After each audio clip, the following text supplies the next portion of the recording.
हमारे नामदेव जी महाराज महाराष्ट्र के परम भक्त हुए, उनकी माताजी नामदेव जी से कहती, विठोबा तुझसे बात करते हैं? नामदेव जी बोले हाँ। मुझसे बात करेंगे? बोले मैं पूछता हूं। ठाकुर जी से बात की, बोले मेरी मां कहती है कि आप उनसे बात करो। ठाकुर जी बोले देखो तुम्हारी मां है, उनसे भी हम बहुत प्रेम करते हैं, लेकिन ये प्राकृतिक नियम है कि हमारी वाणी हमारी लीला सबको नहीं दिखती। तुम्हारी मां है, फिर भी वो सह नहीं पाएंगी। अगर मैं प्रकट भी हो गया, मैंने बात भी की, तो इतने वो सह नहीं पाएंगी, कहीं उनका स्वधाम गमन ना हो जाए। तो माता जी से आके नामदेव जी बोले ठाकुर जी ने ऐसे ऐसे कहा है, वो बात नहीं कर। अच्छा कुछ तो हमको करवाओ अनुभव उनका। तो बोले क्या अनुभव कराएं? बोले मैं प्रसाद बनाऊंगी घर पर, ठाकुर जी पाने आ जाएं और मैं एकांत कक्ष में प्रसाद धर दूंगी, वो पाके चले जाएं, मैं खाली थाली देख लूंगी तो मैं मन में विश्वास हो जाएगा कि हाँ वो सब क्रिया करते हैं। तो नामदेव जी महाराज ने ठाकुर जी से कहा कि मैया घर पे प्रसाद बनाएगी, कक्ष में रख देगी, वो आपके सामने नहीं आएगी, आप बस प्रसाद पाने चले जाओ। ठाकुर जी बोले हाँ ये कर देंगे। कब जाओगे? बोले हमको मंदिर से फुर्सत ही नहीं मिलती, 24 घंटा दर्शन करने वाले आते हैं, यहां से कैसे जाएं? यहां से जाएंगे तो फिर यहां दर्शन कौन देगा? नामदेव जी बोले आप तो भगवान हो, अनेक रूप रूपाए विष्णवे प्रभ विष्णवे, अनेक रूप धारण कर लो। बोले ऐसा नहीं होता, हम विठोबा के रूप में यहां हैं, मैया के घर दूसरा रूप धारण क्यों करके जाएंगे? विठोबा बन के ही जाएंगे। नामदेव जी बोले कुछ तो कीजिए, मैया की इच्छा पूरी करो। तो ठाकुर जी बोले एक काम हो सकता है। बोले क्या? हमारी जगह तुम खड़े हो जाओ। नामदेव आ जाओ। नामदेव जी बोले मैं कैसे खड़ा? बोले तुम खड़े हो जाओ, हम तुम्हारा ऐसा स्वरूप बना देंगे कि लगेगा तुम हम ही हो। ठाकुर जी नीचे आ गए और श्री नामदेव जी खड़े हो गए कमर पर हाथ धर के। ठाकुर जी ने उनको मुकुट धारण कराया, अपनी जैसी माला पहनाई, अपनी जैसी पीतांबरी पहनाई और बोले बस एक चीज का ध्यान रख, दो चीजों का ध्यान रखना। बोले क्या? पहली चीज, कोई कितना भी रोवे तुम्हारे आगे आकर के बोलना मत, अगर तुम बोले तो पिटाई हो जाएगी तुम्हारी, बोलना मत। और दूसरा, बोले दूसरा सुबह सुबह 4 बजे पुजारी जी तुम्हारा अभिषेक करेंगे, पंचामृत जैसे ही तुमको पिवा में खवा में ऊपर से जब करेंगे तो जीव निकाल के उसको चाट मत जाना, क्योंकि मन होगा तुम्हारा। सामने 56 भोग रखे जाएंगे, 56 भोग सामने पधरा के पर्दा कर दिया जाएगा, एक भी तिनका उठा के खा मत लेना, क्योंकि एक ये सब गिन के लाते हैं, एक भी खाली मिला तो तुमको दबा दबा के ढूंढने लगेंगे, ये चलते हैं क्या, खा कैसे गए? नामदेव जी बोले नहीं नहीं मैं नहीं खड़ा हो रहा, मुझे नहीं, अब तो तुम खड़े हो गए, खड़े रहो, अब हम जा रहे घर पे प्रसाद पाके आते। ठाकुर जी गए नामदेव जी के यहाँ और श्री नामदेव जी खड़े हैं। अब तो वहां दुखी हारी पीड़ा के और जाने कैसे कैसे लोग सामने आवे, कोई रो रहा है, कोई चिल्ला रहा है, कोई चरण पकड़ लेता है, विठोबा कृपा करो। नामदेव जी घबराते हैं, उसकी पीड़ा देख करके, उसके संकट देख करके नामदेव जी को घबराहट होने लगती है। राम राम, इसको मैं क्या कर दूं? अरे मुझे शक्तियां मिल जाए, मैं इसका घर बनवा दूं, इसके संग ये कर दूं, उसके संग। सबकी पीड़ाएं देख करके नामदेव जी तो बड़े व्याकुल हो गए। सुबह से खड़े थे, ठाकुर जी अपने जैसे ही बना गए थे, भूख लग रही थी नामदेव जी को, भोग प्रसाद आया, पर्दा करके सामने सब थाली रख दी, नामदेव जी बैठ गए पाने के लिए। तुरंत याद आया, ठाकुर जी कह के गए थे थाल में से एक तिनका भी मत उठा लेना, क्योंकि पर्दा खोलने के बाद थाल देखा गया और उसमें कुछ भी नहीं मिला तो तुम पर शक हो जाएगा कि ये खा गए, अब तक तो खाए नहीं, अब कैसे खा गए? नामदेव जी बेचारे भूखे प्यासे खड़े रहे। बोले बड़ा लंबा भोजन चल रहा है ठाकुर जी का, सुबह का खड़ा करके गए, अभी तक आए नहीं। प्रातः काल का समय हुआ, दूध से, घी से, दही से, शहद से, शर्करा से, सबसे स्नान कराया गया नामदेव जी को। नामदेव जी का खूब मन हो कि मैं जरा सी जीव निकाल के ये पंचामृत थोड़ा सा पान कर लूं, लेकिन ठाकुर जी मना करके गए। इतने में ही दर्शनार्थी जब आने लगे मंगला आरती के बाद, तो दर्शनार्थियों में 100 लोड़ करके श्री पंडरीनाथ भगवान आए हैं और पंडरीनाथ भगवान देखने के लिए आए नामा को, और जैसे ही आए आकर के पंडरीनाथ भगवान बलैया लेने लगे। आहा मेरा नामा, मेरा नामदेव कितना प्यारा लग रहा है, कितना आनंद आया। बोले तुरंत आके खड़े हो जाओ, मुझको जाने दो, ये सहन नहीं हो रहा है, आप कैसे यहाँ रहते हैं। ठाकुर जी बोले आनंद आया कि नहीं बता। बोले आनंद, हम तो बड़े विचलित हो गए थे। ऐसी लीलाएं ठाकुर जी जिस भक्त के साथ करने लग जाए, समझो यही रास है। आप जाते हैं स्वर्ण मुकुट अर्पित कर देते हैं, ठाकुर जी को पहना दिया, ये रस है। आप 56 भोग लेके गए, ठाकुर जी को पधरा दिया, पर्दा लगा करके थोड़ी देर बाद वापस दे दिया, यह भी रस है। आपके द्वारा प्रदत्त की गई समस्त सामग्रियां ठाकुर जी के सामने पधरा दी गई, आपकी सेवा ठाकुर जी के कर दी गई, सब रस है। पर ठाकुर जी कह करके, बोल करके, चल करके अपने आप कोई लीला आपके साथ करने लग जाएं, वो रास है। रास का मतलब नृत्य नहीं है, रास का मतलब ठाकुर जी की अति प्रसन्नता भक्त के प्रति, वो रास है।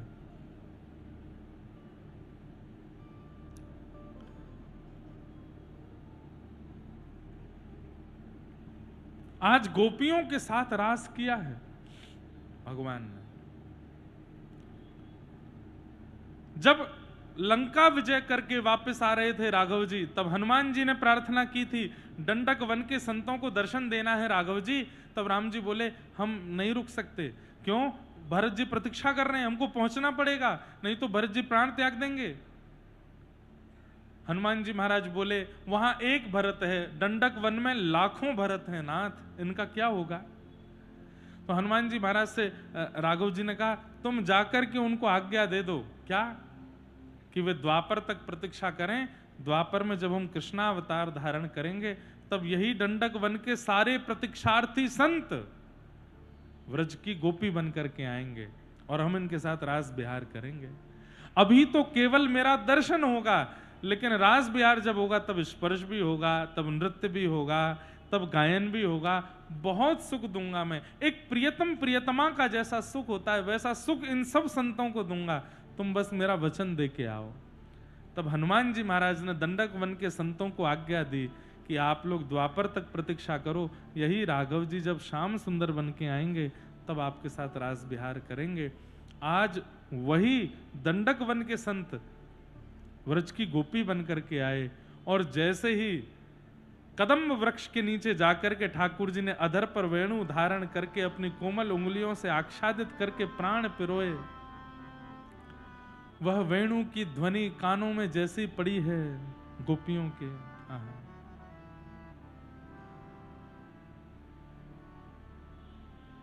बहुत सुंदर है। निशम्य गीतम तदनंगवर्धनम व्रज स्त्रिय कृष्ण गृहीत मानसा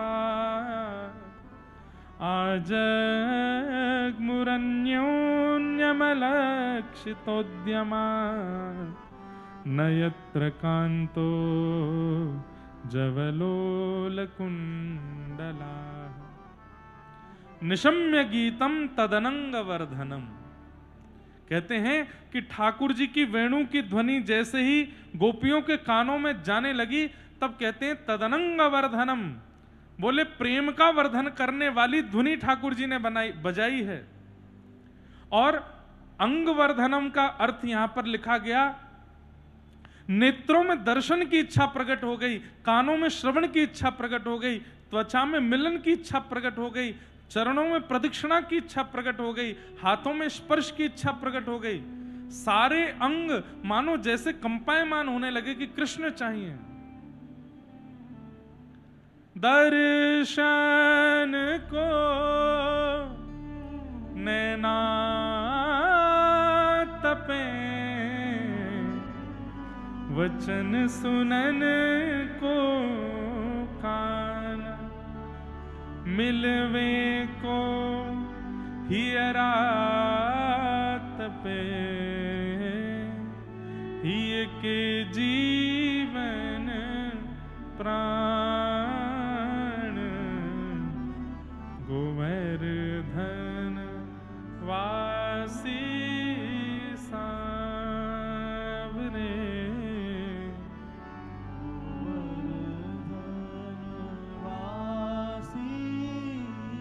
गोपियों की स्थिति कैसी हो गई? वेणु की ध्वनि जैसे ही कान में पड़ी है, मानो गोपियों की ऐसी स्थिति हो गई, दर्शन को नैना तपे, वचन सुनन को कान, मिलवे को ही रात पे, दरस बिन दुखन लागे नैन, दरस बिन दुखन लागे।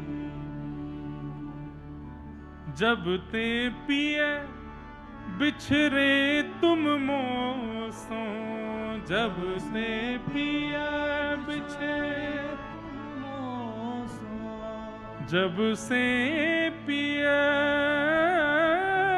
बिछड़े तुम मोसो, जब से पिया बिछड़े मोसो, एक पल पायो न चैन, एक पल पायो न चैन, दरस बिन दुखन लागे नैन, दरस बिन दुखन लागे। अच्छा, एक बात और, ठाकुर जी ने वंशी तो सार्वजनिक रूप से बजाई थी, लेकिन कईयों को लग रहा है कि कृष्ण वंशी बजा रहा है, नंद जी का लाला वेणु बजा रहा है, और केवल स्वर सुनाई दे रहा है, धुन सुनाई दे रही है, इससे ज्यादा और कुछ नहीं हो रहा है। लेकिन कृष्ण प्रेम में जितनी भी गोपियां पड़ी हैं, जिनके चित्त में वास्तव में कृष्ण मिलन की आशा है, या फिर ऐसा कहें दंडक वन के जो संत गोपी बन करके आए हैं, उनके कानों में जब वह धुन जाती है तो केवल धुन नहीं रहती है, शब्द बन जाती है, और शब्द बन के कान में जाके मानो कहती है, अरे प्रतीक्षा पूरी भई, एक युग पूर्ण भयो है।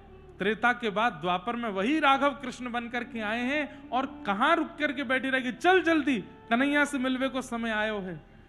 मानो वो केवल धुन ना, अब जैसे हमारे भैया वायलिन बजा रहे हैं, मैं ना बोलूं वायलिन बजता रहे तो ऐसा लगेगा कि धुन चल रही है, बस धुन सुनाई दे रही है, पर ये वायलिन कुछ बोले ऐसा तो हो नहीं सकता ना। साज से स्वर प्रकट होता है, शब्द नहीं। शब्द तो केवल वाणी से प्रकट हो सकता है, लेकिन श्री कृष्ण के प्रेम उन्मुक्त गोपियों को धुन में भी शब्द सुनाई दे रहा है। मानो ठाकुर जी कह रहे हैं, अरे गोपी मैं तेरी प्रतीक्षा कर रहा हूं, या कदम वृक्ष के नीचे खड़ा हूं, जल्दी आ जा।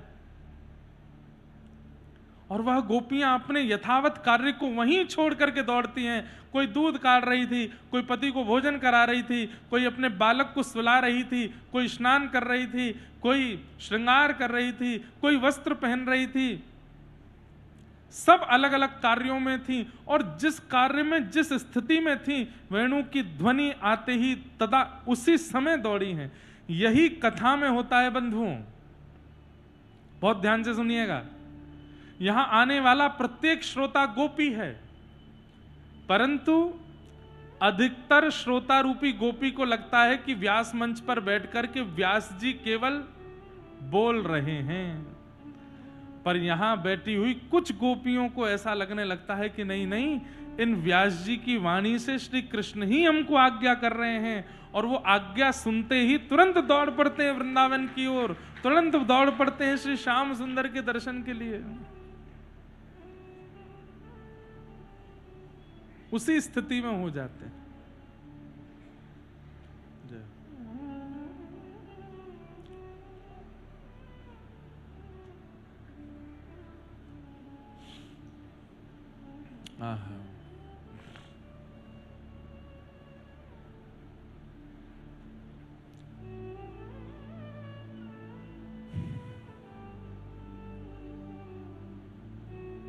दौड़ने लगी सब गोपियां। जैसे ही पहुंची हैं, भगवान ने जैसे ही उन गोपियों को अपने सन्मुख देखा, स्वागतम वो महाभाग प्रियम किम करवाणि वा ब्रजस्यानामयं कश्चित् वृता गमन कारणम। स्वागतम स्वागतम स्वागतम, सब गोपियों का स्वागत करने लगे श्याम सुंदर। और स्वागत करने के बाद उन गोपियों से क्या कहते हैं, अपने आने का कारण बताओ, आप सब क्यों आई हो? अरे इतनी रात को घने जंगल में अपने पत्नी बच्चे परिवार सबको छोड़ करके आप यहां दौड़ी चली आई हो।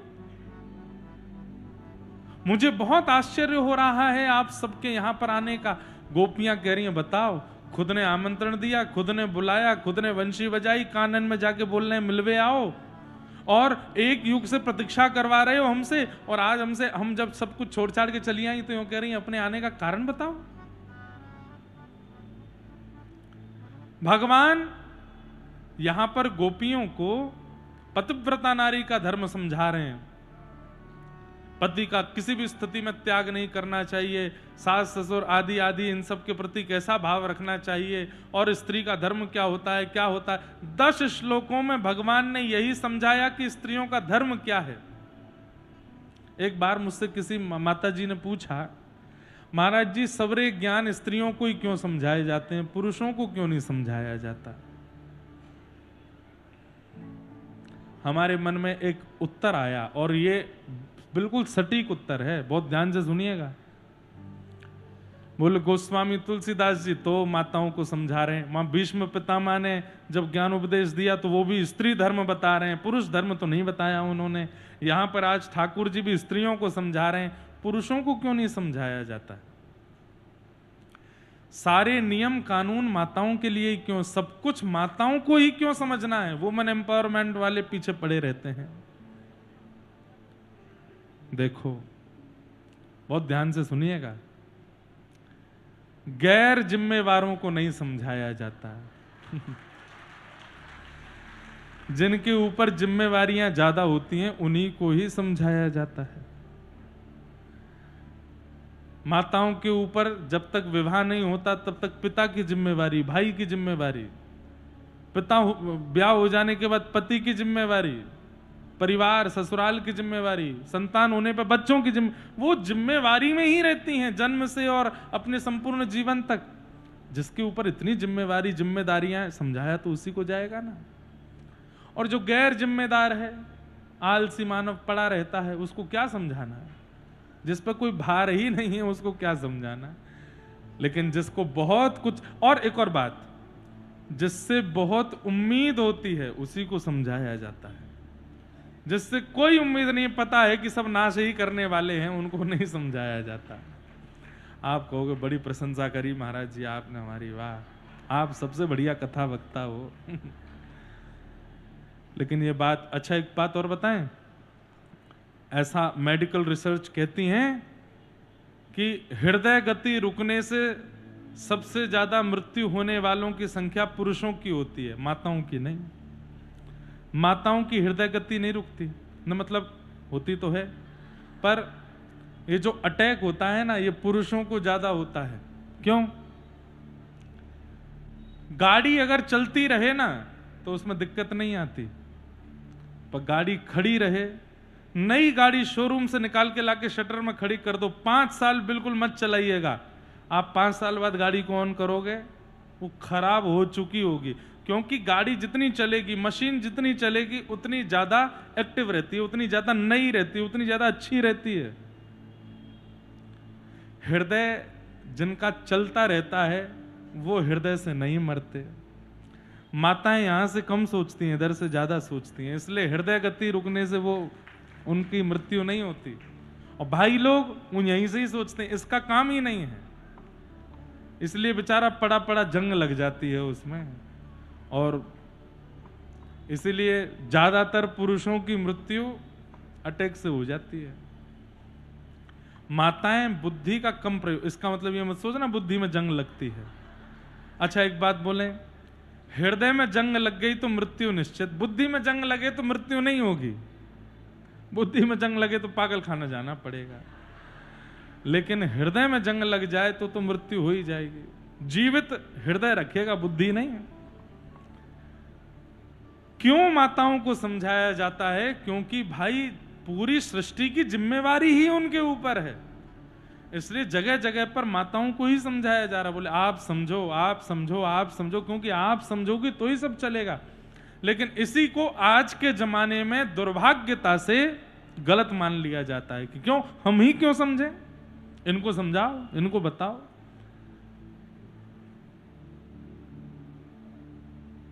आप पर जिम्मेदारियां हैं, इसलिए आपको समझाना है। भगवान ने समझाया गोपियों को कि पतिव्रता नारी का धर्म क्या होता है। भर्तु शुश्रूषणम स्त्रीणाम परो धर्मो यमाय तदबंधुनाम च कल्याणम प्रजानाम चानुपोषणम, खूब समझाया ठाकुर जी ने। लेकिन गोपियां शांति से सुनती रहीं, और जब ठाकुर जी बता करके शांत हो गए तो गोपियां बोली आपका हो गया हो तो अब हम कुछ कहें। ठाकुर जी बोले बोलो। आहा, अब श्रुति रूपा स्मृति रूपा ये गोपियां बोल रही हैं। मैवं विभोर्हति भवान् कथितुं निशंसम् संतज्य सर्व विषयांस्तव पादमूलम् भक्ता भजस्व दुर्वाग्रहमान् त्यजास्मान् देवो यथादिपुरुषो भजते मुमुक्षु। गोपियां कह रही हैं चित्तं सुखेन भवता पहितं ग्रहेषु